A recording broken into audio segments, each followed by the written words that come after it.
안녕하세요. 반갑습니다. 빗다운입니다. NFC 챔피언십의 날이 밝았습니다. 사실 며칠 전에 했는데 시차가 있으니까 못 이뤘다고 합시다. 그린베이 패커스의 홈인 램보필드에서 펼쳐진 경기인데요. NFC 승률 1위의 그린베이 패커스가 홈에서 원정을 거듭하며 올라온 템파베이 버커니어스를 불러드립니다. 사실 지난주에 이어 이번에도 NFL의 한 획을 그은 두 쿼터백이 붙는 매치업인데요.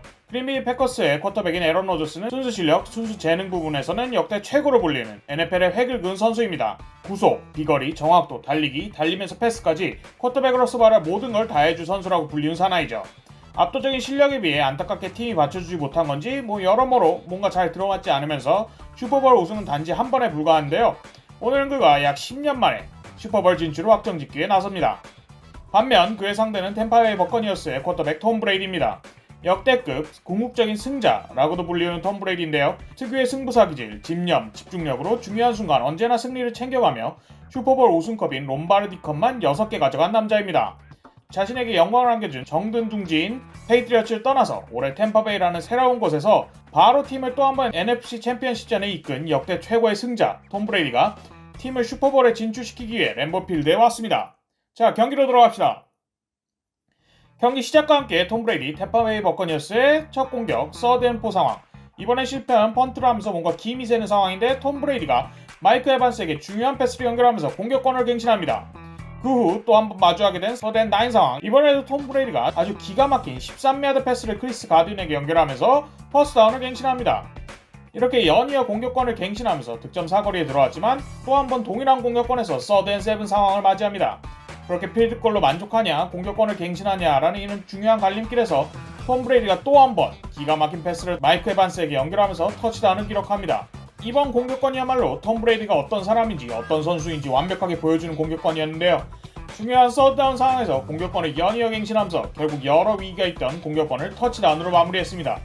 마이크 에반스가 담당 수비인 케빈 킹을 완벽히 제꼈고 톰 브레이디가 그야말로 기가 막힌 로빙 패스를 던져주면서 터치다운을 기록합니다. 이렇게 버커니어스가 7점 앞선 채로 경기가 계속됩니다. 이번에 공격권을 받은 패커스를 상대로 버커니어스의 수비가 코스를 보여줍니다. 6주차에 마주했을 때 버커니어스의 일선 수비진은 에런 로저스를 정말 탈탈 털었는데요. 그 악몽이 다시 떠오르게 하려는 걸까요? 이 경기 두고두고 활약할 버커니어스의 58번 샥 베리시 패커스의 라이트 태클 릭 와그너를 압도하면서 에런 로저스를 쌔합니다. 정말 릭 와그너가 샥 베리시의 상대가 되지 못하네요. 그렇게 공격권이 전환되고 버커니어스의 공격이 다시 시작되는데요. 다시 한번 마주한 서드앤롱 상황에서 버커니어스는 크리스 가든에게 스크린 패스를 짰는데요. 라인맨의 훌륭한 전진 블로킹에 힘입어 또 한 번 서드다운 상황을 갱신하게 됩니다. 하지만 패커스의 수비도 다음 서드다운 상황에서는 자신들의 진가를 보여주면서 톰 브레이디를 쌔하고 공격권을 전환시킵니다. 그렇게 패커스가 자신들의 골라인 근처에서 공을 받게 되는데요. 이번 게임 버커니어스 수비 1등 공신 중 하나인 JPP가 에런 로저스를 쌔하게 됩니다. 왼쪽에 베럿이 있다면 우측에는 JPP가 있는데요. JPP가 레프트 태클인 빌리 터널을 제끼면서 에런 로저스에게 6주차의 지옥을 다시 한번 보여주려 합니다. 분위기가 버커니어스에게 넘어갔다고 생각하는 순간 에런 로저스가 등 뒤에 바로 골라인을 두고 있는 서드다운 상황에서 에런 로저스가 그야말로 자신의 골라인의 수비를 요리조리 피하면서 움직이다가 자기 이름값에 올린 슈퍼플레이를 해냅니다. 그리고 이 공격권이 2쿼터로 이어지게 됩니다. 에런 로저스가 자신의 리시버 마케스 발 스캔틀링에게 그야말로 환상적인 패스를 연결하면서 터치다운으로 이 공격권을 마무리하게 됩니다. 경기가 2쿼터 시점 경기가 다시 한번 원점으로 돌아가는데요. 발데스 스캔틀링이 수비와 1대1인 상황이었는데요. 정말 스캔틀링만 딱 받을 수 있는 정말 아군 선수만 딱 받을 수 있는 곳으로 에런 로저스가 기가 막힌 패스를 연결해 주었습니다. 자, 다시 공은 벅스에게 돌아갔습니다. 다시 한번 서드앤롱 상황을 맞이한 톰 브레이디는 공을 다지면서 기다리다가 엄청난 롱 패스를 시도하는데요. 버커니어스의 14번 크리스 가든이 공중에 날아 올라가서 공을 낚아챕니다. 템파베이 버커니어스의 원투펀치 와이드 리시버 크리스 가든이 그야말로 자신의 클래스를 보여주면서 기가 막힌 슈퍼캐치로 슈퍼플레이를 해내네요. 이렇게 다시 한번 또 한 번 벅스가 서드다운을 갱신합니다. 그리고 러닝백 레너드 포넷이 다음 공격을 담당하는데요. 사실 드래프트 때부터 만능형 러닝백이란 평가를 받아온 선수인데 기존의 팀에서 기량을 만개하지 못했습니다. 사실 이번 시즌도 엄청 잘한 건 아닌데요. 오늘 경기에서는 정말 하늘 풀듯 기가 막힌 플레이를 해줍니다. 이번 러닝에서도 첫 루트가 막혔다가 바로 다른 루트를 판단한 판단력에 루트를 달리 줄력, 스피나는 민첩함, 태클에 넘어지지 않는 터프함까지 정말 기가 막히네요. 이번 러싱에서 태클만 4개인가 벗긴 것 같습니다. 이렇게 훌륭한 러싱으로 버커니어스가 터치다운을 성공하면서 패커스를 다시 한번 앞서게 됩니다. 자, 이제 공은 다시 에런 로저스에게 갑니다. 에런 로저스가 터치다운을 기록해준 발데스 캔틀링에 다시 한번 빨랫줄 같은 강패스를 연결하면서 공격권을 이어갑니다. 그 후에 패커니어스의 삼각편대 중 하나인 러닝백 에런 존스가 자신의 힘을 보여줍니다. 이번에 전 리그에서 가장 강한 러싱 수비를 가진 버커니어스 상대로 이번 공격권에서 자신의 클래스를 보여주는데요. 왼쪽으로 돌아가면서 퍼스트다운을 갱신하고 그 뒤에 같은 공격권에서 오른쪽으로 돌면서 또 한번 기가 막힌 러닝을 보여줍니다. 그렇게 골라인까지는 갔지만 터치다운에는 실패하면서 필드골에 만족하고 게임이 14대10 버커니어스가 앞서게 됩니다. 그리고 브레이디의 템파베이 버커니어스는 패커스의 수비에 막히면서 공격권 갱신에 실패하게 되고 2분도 안 남은 시점 다시 한번 에런 로저스가 필드에 올라오게 됩니다. 아직 2미닝 워닝도 있고 타임아웃도 2개나 있기 때문에 에런 로저스라면 충분히 득점을 기대해볼 만한 상황이죠. 에런 로저스가 필드를 쭉쭉 전진하지만 45초 남은 시점에 에런 로저스가 아닌 벅스의 일선 수비수가 다시 한번 자신들의 힘을 보여줍니다. 아까도 활약한 90번 JPP가 기가 막힌 쇄도로 보여줬는데요. 이번에도 패커스의 오라인을 압도하면서 에런 로저스를 쐐합니다. 그리고 바로 다음 플레이에서 에런 로저스가 실수를 하게 되는데요. 1선 수비를 너무 의식한 걸까요? 벅스의 2선 수비 23번 션 머피 번팅이 정말 기가 막힌 인터셉션을 했습니다. 패커스의 리시버 알란 라자드를 마크하면서도 공을 아주 제대로 낚아챘네요. 여튼 이렇게 전반의 마지막 공을 톰 브레이디가 가지게 됩니다. 브레이디가 전반 직전 필드골이라도 가져가기 위해 막강한 패커스의 수비에 부딪히는데요. 그럼에도 포스트다운에서 레너드에게 기가 막힌 패스를 보여주면서 공격권을 한번 경신하게 됩니다. 그렇게 전반은 고작 8초가 남은 상황, 필드골 직전 마지막 플레이가 될 거라고 많은 사람들이 예상한 이 시점에서 안정적인 필드골까지 10야드 정도만 가면 되는데요. 이때 톰 브레이디가 기가 막힌 플레이를 합니다. 톰 브레이디가 가장 좋아하는 리시버 중 하나인 작고 빠르고 민첩한 10번 스카티 밀러에게 기가 막힌 패스를 연결하면서 8초가 남은 마지막 플레이에서 터치다운을 기록합니다. 그야말로 톰 브레이디를 위시 버커니어스의 엄청난 승부사 기질, 집중력을 볼 수 있는 장면인데요.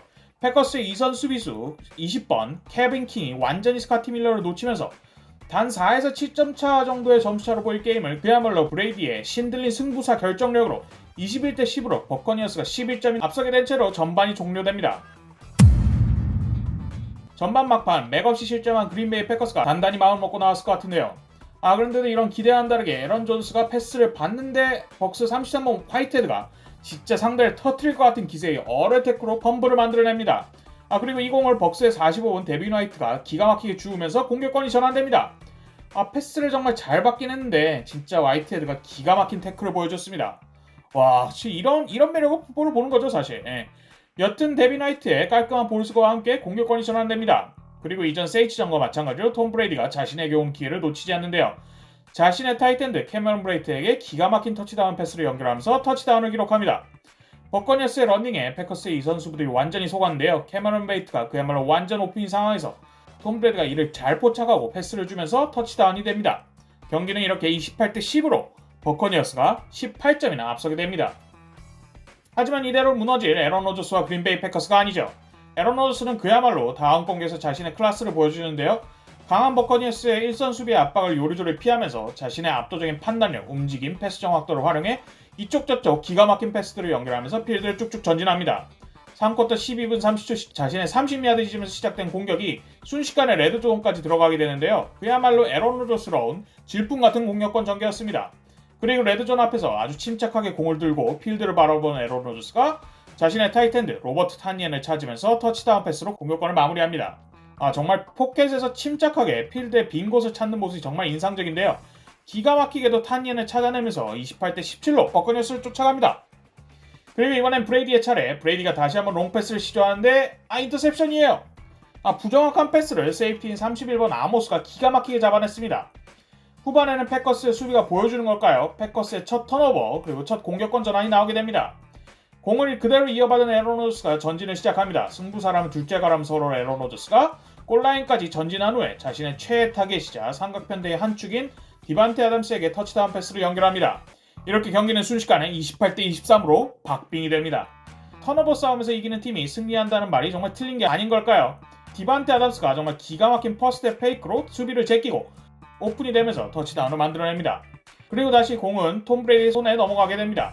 근데 톰 브레이디가 또 한 번 롱패스를 시도하다 공이 리시버의 손에 튕겨나가면서 인터셉션이 나옵니다. 또 나왔네요. 조금만 더 가면 필드골은 확보되고 터치다운까지도 갈 수 있는 상황에 벅스 팬 입장에서 정말 청천벽력 같은 일인데요. 3쿼터 중반부터 해서 패커스의 수비가 정말 쇼를 펼치고 있습니다. 리플레이를 보면 와이드 리시버이자 에이스 리시버인 13번 버커니어스의 13번 마이크 에반스가 공을 너무 아쉽게 놓쳤는데요. 저 정도 볼은 잡았어야 한다고 보긴 하는데 패커스 23번 자이어 알렉산더가 정말 기가 막힌 밸런스와 집중력을 보이면서 몸이 무너지면서도 공을 낚아채면서 인터셉션을 기록했네요. 하지만 버커니어스 수비진이 이에 질쓰라 자신들의 실력을 보여줍니다. 패커스의 서드&5 상황, 패커스의 기세를 끌어올리기 위해서는 갱신이 꼭 필요한 상황인데요. 벅스의 59번 샤킬 베릿이 다시 한번 일을 냅니다. 이 중요한 순간 말이죠. 왼쪽에선 샤킬 베렛, 우측에선 JPP가 쇄도하면서 에런 로저스가 전혀 갈 곳이 없었어요. 이번에도 샤킬 베렛이 상대 라이트 태클을 압도하면서 에런 로저를 쌔하고 이렇게 경기 9분도 안 남은 시점 공격권이 다시 벅스에게 넘어갑니다. 톰 브레이디가 다시 공을 받고 게임을 시작하는데 수비의 쇄도에 압박을 받은 브레이디가 정말 될 대로 되라는 패스를 던진 것 같은데요. 이 공을 패스가 또 한 번 인터셉트합니다.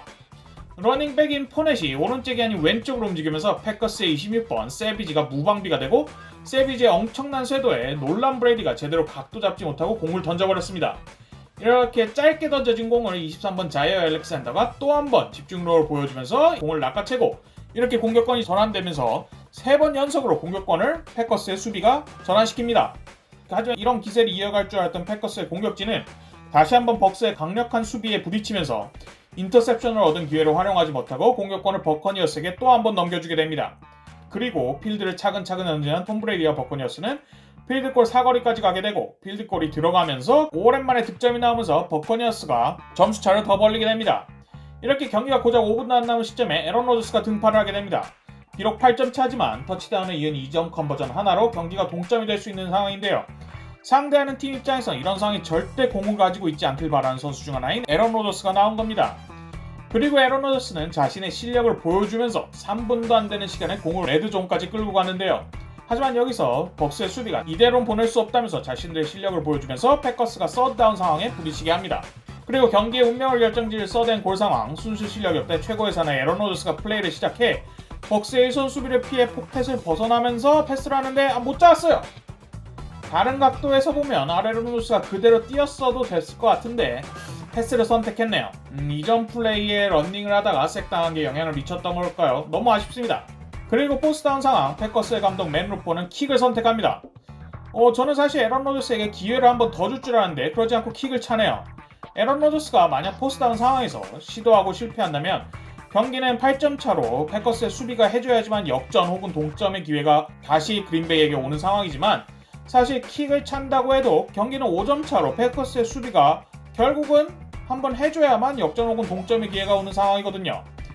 맥 루퍼는 작년에 이어 또 한 번 에런 로저스의 슈퍼플레이보다는 자신의 수비를 믿어보기로 한 것 같습니다. 여튼 이렇게 패커스는 킥을 성공하면서 31대 26으로 벅스를 쫓아가고 모든 운명은 패커스의 수비에 달리게 됩니다. 다행히 패커스가 벅스를 막아내면서 경기가 1분 46초 남은 상황 서드다운을 맞이하는데요. 패커스의 수비가 이것만 막으면 에런 로저스가 2분 정도 남은 상태에서 타임아웃을 가진 채로 마지막 기회를 받게 되고 벅스가 뚫어내면 그대로 경기가 종료됩니다. 그런데 이런 절체절명의 순간에 패커스의 반칙이 나오면서 벅스가 공격권 갱신을 성공하고 이대로 게임이 끝나게 됩니다. 이렇게 NFC 챔피언십의 승자는 템파베이 버커니어스로 두 역대급 톰 브레이디와 에런 로저스와 톰 브레이디의 대결은 톰 브레이디의 판정승으로 결정됩니다. 정말 살면서 다시는 못 볼 위대한 선수의 모습을 함께 보고 계시는 걸 수도 있겠는데요. 그의 통산 10번째 슈퍼볼에 가게 됐습니다. 챔피언십전이란 무대에 버금가게 아주 수준 높은 경기였다고 생각이 됩니다. 공수 양쪽으로 각 팀이 모두 자신들의 실력을 보여줬고 반칙도 경기 내내 5번 정도밖에 안 불린 것 같은데요. 정말 깔끔하고 수준 높은 경기였습니다. 패커스 입장에선 전반 막판 어처구니 없는 실점이 두고두고 아쉬울 것 같습니다. 하지만 역시 이보다 더 많은 사람들이 문제 삼을 것 같은 장면은 경기 종료가 얼마 안 남은 시점 에런 로저스에게 공을 주지 않고 맨 루프가 킥을 찬 장면일 것 같은데요. 아까도 말했듯 킥을 차나 에런 로저스에게 공을 주나? 어차피 수비가 한 번은 해줬어야 할 상황이었으니까요. 기왕 이럴 것 차라리 에런 로저스에게 기회를 한 번 더 주지 하고 생각하는 사람이 많았을 것 같습니다. 리스크가 똑같은데 좀 리턴이 더 낮은 걸 선택한 느낌이랄까요. 물론 에런 로저스도 4쿼터 내내 패커스의 수비진이 해준 인터셉션을 득점으로 연결하지 못하는 부진한 모습을 보여줬고 반면 수비진은 3쿼터 후반부터 기세가 바짝 오르긴 했지만 말이죠. 결과론적인 이야기이긴 합니다. 하지만 에런 로저스도 경기 끝나고 이에 대한 강력한 불만을 표시했더라고요. 특히나 평소에 하지 않던 투의 마지막이라는 듯한 뉘앙스의 행동과 말을 하면서 그가 팀을 떠나는 것은 아닌가 하고 걱정하는 사람들이 많이 생겼습니다. 사실 에런 로저스의 불만은 올해 드래프트에서부터 시작되었습니다. 패커스의 올해 드래프트 1라운드 픽은 올 시즌 내 단 한 번도 플레이를 하지 않는 성장이 필요한 미래를 위한 쿼터백이었습니다. 팀이 작년에 이어 또 한 번 NFC 챔피언십 자리에 오를 정도로 지금 이 순간에 대권에 도전할 만큼 강력한 팀인데요. 이런 상황에서 이 귀중한 1라운드 픽을 수비수, 아니면 오늘 하루 종일 털릴 오라인, 아니면 그의 공격 무기가 되어줄 리시버나 러닝백과 같이 당장 팀의 승리에 기여할 픽에 쓴 게 아니라 지금 이기지도 못하면서 리스크가 높은 미래 투자의 픽을 쓴 거죠. 오늘 또 한 번 NFC 챔피언십의 무대를 넘지 못한 팬들의 입장에서나 로저스의 입장에서는 정말 두고두고 화가 날 만한 순간인 것 같습니다. 버커니어스 같은 경우에는 지금 이기기 위해 정말 온 영혼을 때려박듯 올인했거든요. 오프 시즌부터 보여준 이 두 팀의 다른 행보가 오늘의 결과를 만들어낸 걸 수도 있을 것 같습니다. 더불어 아까도 말했지만 이런 큰 경기 마지막 순간, 가장 중요한 순간에 자신이 아닌 수비를 믿은 것에 에런 로저스가 정말 크게 마상을 입은 것 같습니다. 거기다가 상대의 쿼터백도 다른 사람도 아니고 톰 브레이디지 않습니까? 물론 아까 말했듯 결과론적인 이야기입니다. 르포도 부임 이래 항상 올해의 코치에 언급될 정도로 명코치로 등극 중이기 때문에 그의 결정이 100% 틀렸다고 하긴 힘듭니다. 여튼 이렇게 에런 로저스가 역대 모든 쿼터백 중에 최초로 NFC 컨퍼런스 무대에서 4연속 패배를 기록한 불명예를 안게 되었고, 그가 이에 대한 책임을 패커스와 르푸어에게 돌리면서 새로운 팀을 찾아 떠날지 아니면 꾹 참고 한 번 더 르푸어를 믿을지 보는 것도 아주 흥미로울 것 같습니다. 오늘 경기 1등 공신은 사실 벅스의 수비진이었는데요. 샤킬 베렛과 JPP는 그야말로 오라인 양쪽 끝을 박살내면서 에런 로저스를 또 한 번 하루 종일 괴롭혔고, 이선 수비도 아주 기가 막히게 상대를 마크했습니다. 이번 경기도 템파베이 버커니어스의 수비진은 또 한 번 리그 최상위권 공격을 가진 팀의 리그 최고급 쿼터백, MVP인 에런 로저스를 상대로 턴오버를 기록했고요. 이런 수비의 지속적인 쿼터백 압박과 색, 인터셉션, 펌블을 만드는 강력한 태클 같은 슈퍼플레이가 팀의 분위기를 확실히 살려주는 걸 생각하면 정말 오늘 승리의 1등 공신이라 해도 부족함이 없습니다. 이런 슈퍼플레이 외에도 4쿼터 공격 측에서 연달아 실수가 나올 때 흔들리지 않고 정말 단단하게 수비를 하면서 실점으로 한 번도 아니고 연속으로 패커스의 공격을 틀어막은 게 비단 슈퍼플레이만 능한 게 아니라 묵묵하고 단단한 수비 본질의 모습도 갖췄다고 볼 수 있을 것 같습니다. 브레이디는 비록 경기 후반에는 실수도 많고 경기 총체적으로 에런 로저스에 비해 다소 뒤지는 모습과 퍼포먼스를 보여준 건 사실이지만 이번 경기의 승자는 또 한 번 톰 브레이디입니다. 경기 내내 무슨 일이 일어나든 항상 이기는 건 톰 브레이디라는 걸 보면 이 정도면 사실 톰 브레이디의 존재 자체가 팀원 전원에게 엄청난 버프를 주고 이를 연구해봐야 하는 게 아닌가라는 생각이 들 정도입니다. 여러모로 게리 리네커의 축구랑 간단하다, 22명이 공을 쫓아 90분 동안 달리다가 항상 독일이 이기는 게임이다 라는 명언의 미식축구 버전 같기도 합니다. 후반부 졸전을 제외하면 경기 초반 그야말로 차근차근 서드 다운, 그것도 갱신거리가 긴 서드앤롱 상황을 한두 번도 아니고 몇 번이나 연속으로 척척 해내는 모습은 왜 그가 톰 브레이디인지, 왜 그가 고트, 역대 최고라고 불리는지 보여주는 순간이었습니다. 중요한 순간에 늘 해야 할 플레이를 보여주면서 공격권을 쭉 이어갔고 상대의 실수를 놓치지 않고 또 한 번 득점으로 연결하는 모습이 이래서 역대 최고의 커리어를 이뤘나 하는 생각이 들게 합니다. 여튼 이렇게 자신의 10번째 슈퍼볼에 도전하게 되는데요. 정말이지 무시무시한 기록입니다. 10번은커녕 두어 번도 슈퍼볼에 못 나간 구단이 질비하니까요. 이 정도면 우승컵 이름을 브레이디컵으로 바꿔야 되지 않나 싶을 정도입니다. 자신이 뉴잉글랜드 페이트리어츠 팀 내에서 교체 가능한 부품이라고 말하던 안티들의 코를 완전 납작하게 만들어줬는데요. 특히나 플레이오프 기간 내내 원정에서 승리를 쟁취하면서 슈퍼볼에 오른 몇 안 되는 팀 중 하나가 되었다는 것도 유념할 만합니다. 브레이디를 폄하하는 말 중 하나가 브레이디는 늘 홈에서 플레이오프를 치러서 이겼다라는 걸 생각하면 참 여러모로 40대의 쿼터백 브레이디가 더 대단해 보이네요. 더불어 슈퍼볼 개최지는 시즌이 시작되기 전에 정해지는데 슈퍼볼의 개최지가 정해지고 그의 훌륭한 성적을 거둬서 슈퍼볼을 홈에서 치르는 것이야말로 모든 구단들의 로망이자 단 한 번도 일어나지 않은 일인데요. 올해 톰 브레이디가 이 일을 해내면서 버커니어스가 홈에서 슈퍼볼을 치르게 됩니다. 봐주셔서 감사합니다.